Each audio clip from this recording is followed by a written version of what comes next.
Hello! Welcome to my channel Dhanya 5489. ఈరోజైతే నేను మా పిల్లల కోసం శాండ్విచ్ ప్రిపేర్ చేస్తున్నానండి. ఈవినింగ్ అయ్యేసరికి పిల్లలు స్కూల్ నుంచి వస్తారు కదా! అందుకని చెప్పి ఈరోజు నేను బ్రెడ్ శాండ్విచ్ తయారు చేస్తున్నాను. కానీ నాకు కొన్ని ఐటెమ్స్ మాత్రమే ఇంట్లో ఉన్నాయి. నేను ఆ ఐటెమ్స్‌తోనే శాండ్విచ్ ప్రిపేర్ చేస్తున్నానండి. ఎలా చేయాలో ఒకసారి చూసేయండి.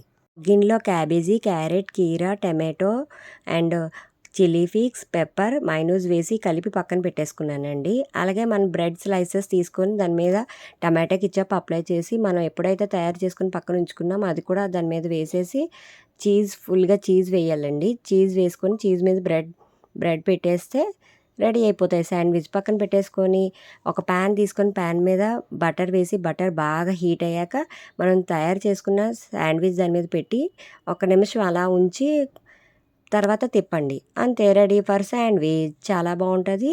పిల్లలు కూడా ఎంజాయ్ చేస్తారండి. మీరు కూడా ఇంట్లో ట్రై చేయండి. శాండ్విచ్ ఎలా ఉందో కామెంట్ చేయండి please. Subscribe my channel, share my channel, like my channel. Thank you very much.